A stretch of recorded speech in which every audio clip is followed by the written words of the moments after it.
Story 1. Am I the a-hole for telling my brother it's not my fault his parrot likes me more than him? My brother has an African gray. He asked me to take care of her for 1 month while he and my sister-in-law went on their honeymoon. When he dropped her off, I asked, "Where are her toys?" He said, "I never bought any toys for her. Waste of money." I thought that the bird might be bored, so I bought her some toys from a pet shop. They might be the reason she started allowing me to pet her, or it might be something else that made us grow closer during that time. When my brother came back and saw how cuddly she got with me, he got upset since she's not that affectionate with him, and that I bribed her with toys to make her like me more than him. I told him that if it's the toys, then it's not my fault he didn't get her any, which upset him further. Only realized I was kind of mean with that jab afterwards. Am I the a-hole? Update. I talked to my brother and showed him the comments here in a few articles outlining how African greys need a lot of stimulation to be healthy. He was surprised to find out that his pet might start plucking out her own feathers and harming herself out of boredom and depression. Admitted that he wasn't ready to deal with a high-maintenance bird before saying I can keep her. So I have a bird now. Maybe the way you said it made you the a-hole. If you just say, "Hey, it's not my fault she likes me better," but maybe say something along the lines of, "Well, I'm very sorry, I've read this. I thought she might be bored, and I found out now this and this about African greys." If it's just the toys, you can have them and blah, blah, blah. But it worked out. This person ended up getting a parrot and a very lovable pet, one that cares for him. So great, cool, glad it worked out. Story 2. The speaker is requesting the police to investigate a black man walking down the street. I used to work as a 911 dispatcher, and I once took a call from a lady who was complaining about a black man walking down the street. He was doing nothing wrong, except, as she put it, he's black and walking down the street. She insisted an officer be dispatched to speak with her, and we had a policy that we had to dispatch. So, I sent the only black officer on duty. It was out of his area, but a computer message to him and the supervisor made it obvious why he was going. When he arrived, she went nuts and called again, screaming that there was now a black man knocking on her door. I said, "Yes, this is the police officer you requested." Ultimately, I had to send the supervisor out because she refused to open the door and was throwing a huge fit on the phone. Would this be malicious compliance?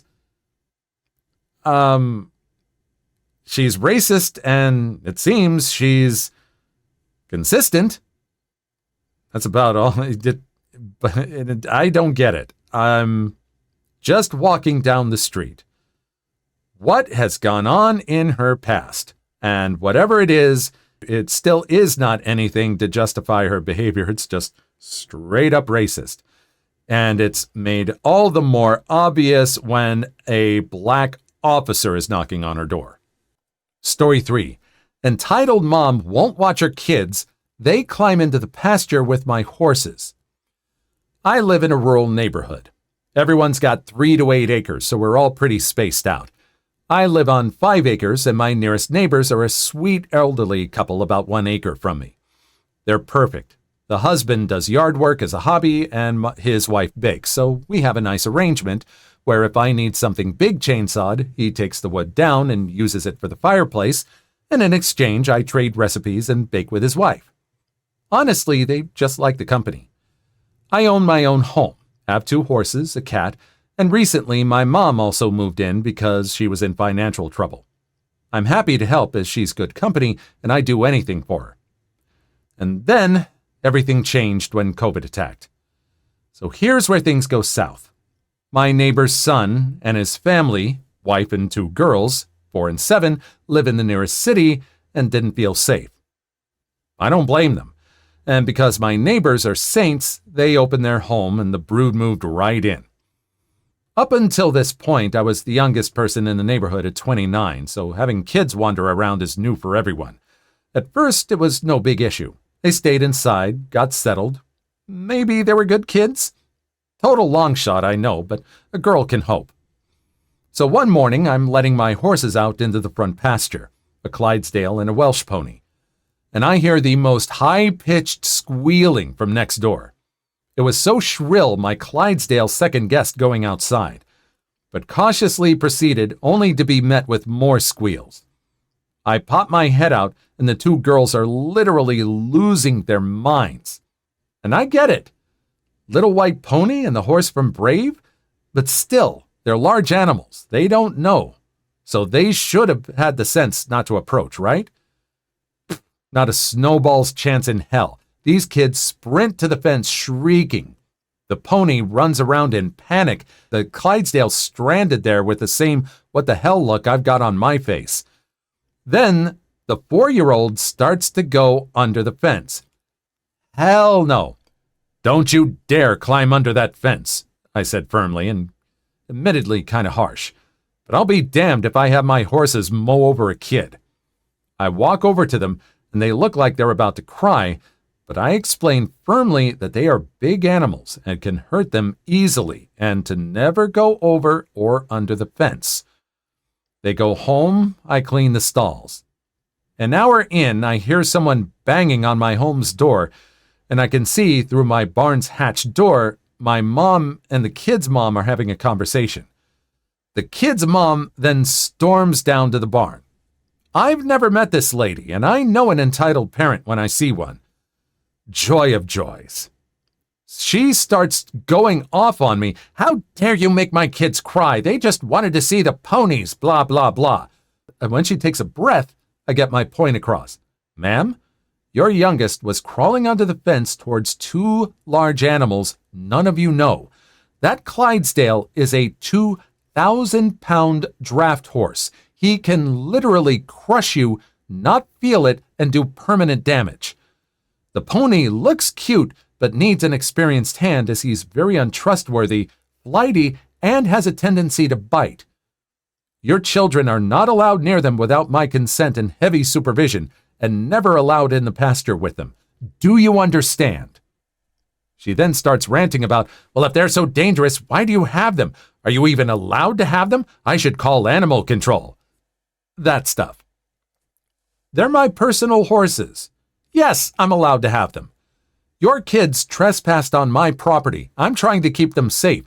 This is not a petting zoo. She huffs off. I continue work.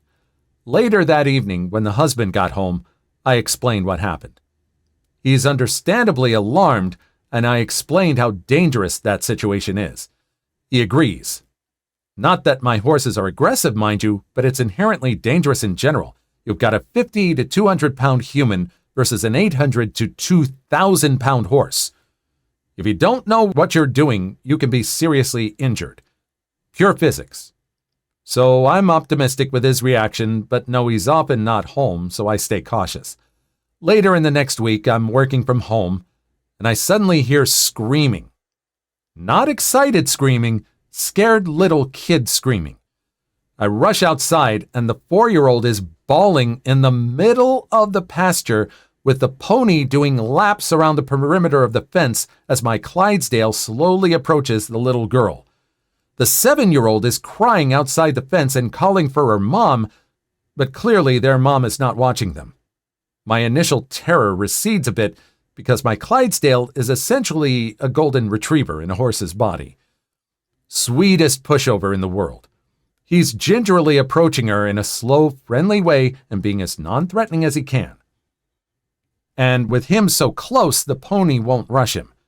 He's probably about 3 steps from her, but I yell for him to halt, and like a good boy, he does.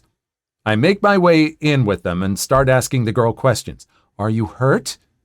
Being paramount, she's not, but she's clearly scared, so I pick her up and walk out, making my Clydesdale heel to me just in case the pony gets a dumb idea.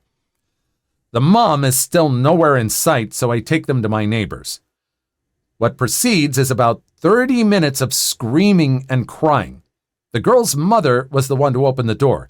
She started screaming at me and firing off questions before my neighbors intervened. I tell everyone exactly what happened, and my elderly neighbors blew up at her, not me. They screamed at her for being so irresponsible and negligent. How they could have been hurt. The mom tried throwing blame on me, but they weren't having it.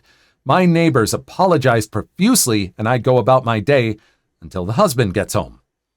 He came by and apologized too for his family's behavior, and especially the behavior of the wife. I accepted it and I said I understood.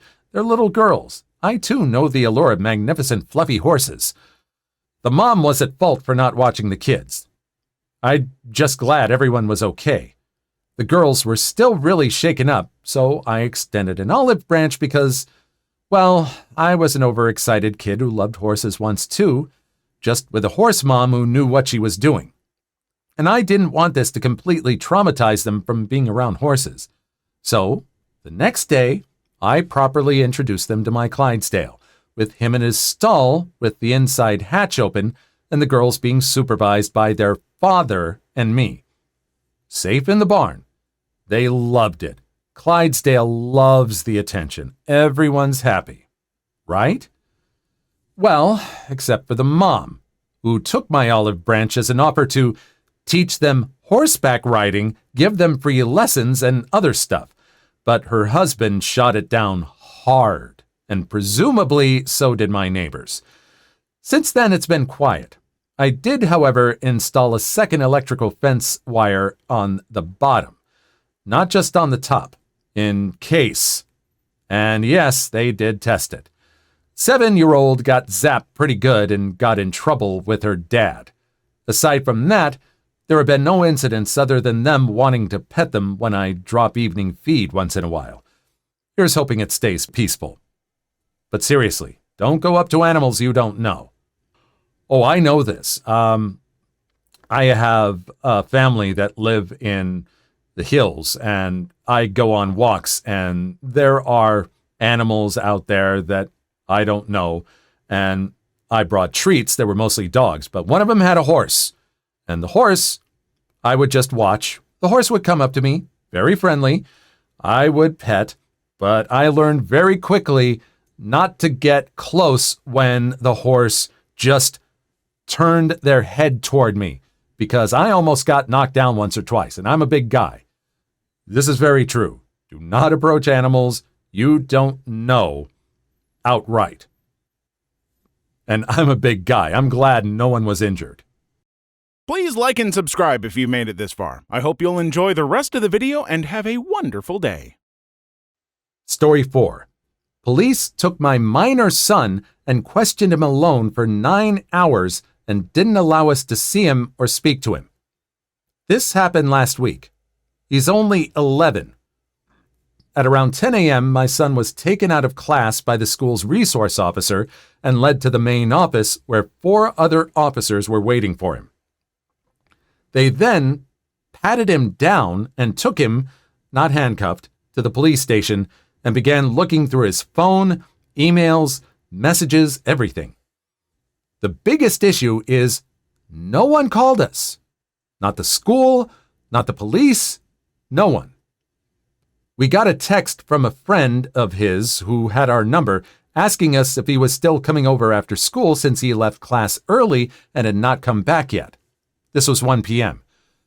We called the school, who only told us to call the police department as this wasn't a school issue anymore. We started freaking out, wondering where our son is or what happened to him. My husband, who's more level-headed, just tracked his iPhone and saw where he was, and we headed there. We got there at maybe 1:15 p.m. and were completely stonewalled. No one told us anything except he's being investigated for a planned school shooting. Which is just insane. He doesn't do anything crazy and talks to us pretty openly about everything. He spends his time at school with friends building forts or playing Nerf guns. This is important later. We continued to demand to see our son and called a friend of ours who works for the state as a social worker.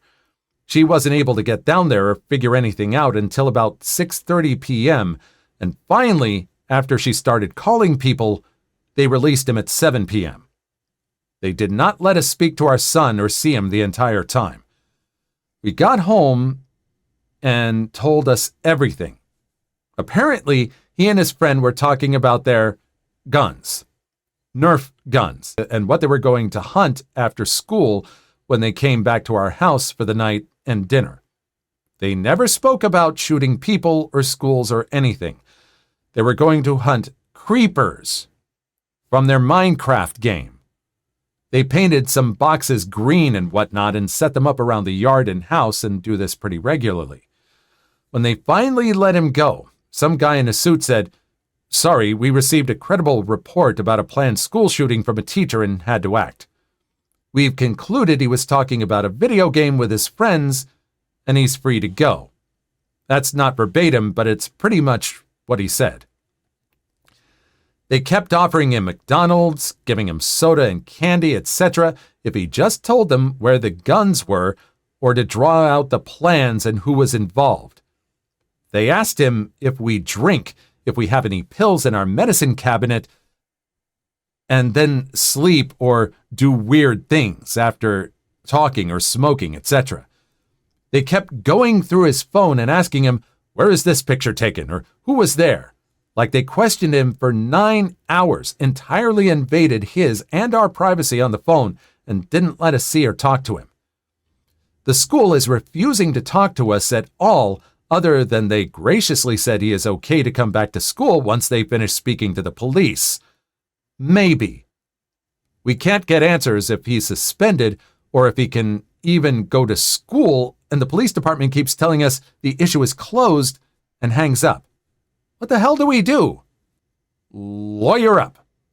Just lawyer up. If all you're concerned about is making sure your kid can go back to school, yeah, that's one thing. Lawyer up, because both the school and the police department sounds like they have some things to answer to. I'm not a lawyer, but consult a lawyer at least. It sounds like you might have a legal battle ahead of you. Sorry you have to deal with that. Story 5. Dealership said sue. So I did. This all started December of last year and just finished last week. So I bought a car from one of those bought here and paid here. I love cars. It's a Mazda 5 from 2014. Basically the smallest minivan I've ever seen. Well, on Christmas, we drove to some family for dinner and celebration. When we went to leave, the car wouldn't start. We checked everything and found out the horn wasn't even connected. Any fuse that wasn't absolutely needed was simply missing, and the tires were the original tires. Beyond that, we hooked up to the computer, and it read several errors, but the one getting in the way was the immobilizer. I never knew the van had one. I called AAA and set up towing because we were in the middle of nowhere. AAA couldn't get a tow truck to us under our membership, free, so we had to call a tow truck and then submit the bill to AAA after the fact. So the family let us borrow their car, and the van was towed to a shop. A few days later, the shop called and told us what's wrong. I live in Texas, a single-party consent state, and I record all my calls thanks to an app on my phone. The long list of car issues isn't important. The point of this van is a basic work van. The only issue they found stopping it from running is the immobilizer is active, and they can't touch it without talking to the dealer. I called the dealership and the shop, and we talked for 17.43 minutes. During this call, the dealership acknowledged we were not behind and everything should be working unless it malfunctioned. The dealership also gave permission for the shop to bypass it, and we would be reimbursed the towing and repairs. All the shop needed to do to get the van running was bypass the immobilizer, and a couple of days later, we picked up the van and paid the bill. Both bills came to just under $300, and we started calling the dealership. The first few conversations go well, and the phone rep seemed interested in helping. but I mostly end up getting tossed around from department to department and then disconnected. From then, that went on for some time, and I, of course, took to online to find out options. As almost always happens, forum users know some crazy facts and how to get stuff done. So I followed their advice and kept calling, eventually getting to a supervisor, and the first supervisor said he'd get it taken care of, and we ended the call. 2 more days go by and nothing is heard. So I call back, get tossed around, and then get another manager who said, "We're not responsible for mechanical issues," and hangs up. I call back now quite annoyed and eventually get back to the same manager. I explain I have all the information and call recordings, including the repair shop 3-way call. He cuts me off and says, "Well, are you going to take us to court over $296.46? I don't think so, but go ahead and sue. We'll win, and if that small amount is worth suing to you, you probably don't have the resources to actually sue." This, of course, made me quite upset. So, off to a justice of the peace and explain what's happened. They give us a small claims form and explain the process. We can fill it out and pay for a constable to serve the dealership, or fill out the paper and take it to the dealership and explain everything to a manager in person. We chose the cheaper route because the manager on the phone was right. We didn't have the money to have it served, only filed. So we transcribed the phone calls, found out how to fill out the paper. The hardest part was finding the agent. We didn't know what that meant, but we again turned to online and learned. We gathered the bills and all the paperwork and made our way to the dealership's payment center. I wait in line and see the manager, and his name is the same as the manager on the phone that told me to sue. I wait in line, and when it's my turn, I ask to talk to John, and he comes over and sits across from me. After making introductions, and I confirm it's the same guy, I start to explain the situation again. As I'm explaining, I see when he recalls talking to me on the phone.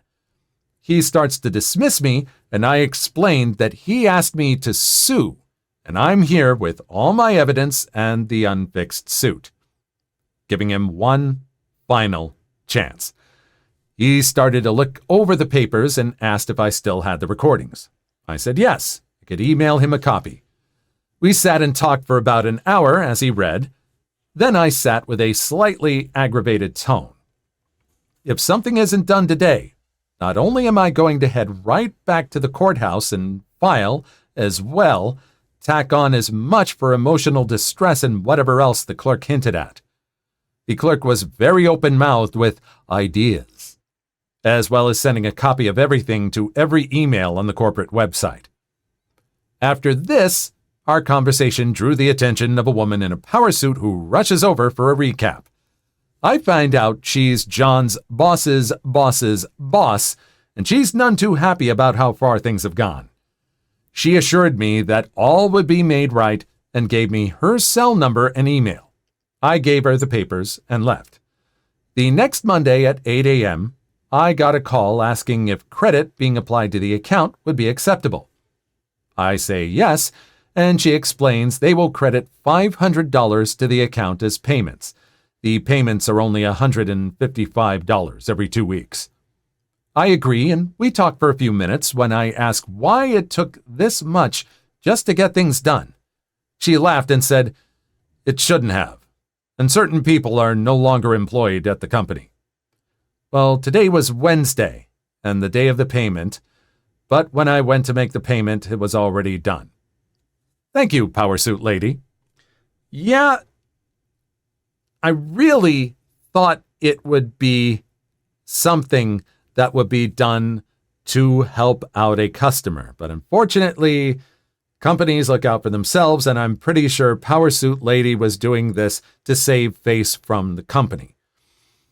And I don't know what the results of that one manager is going to be. It might be he'll just find work elsewhere and just continue to be his usual charming self.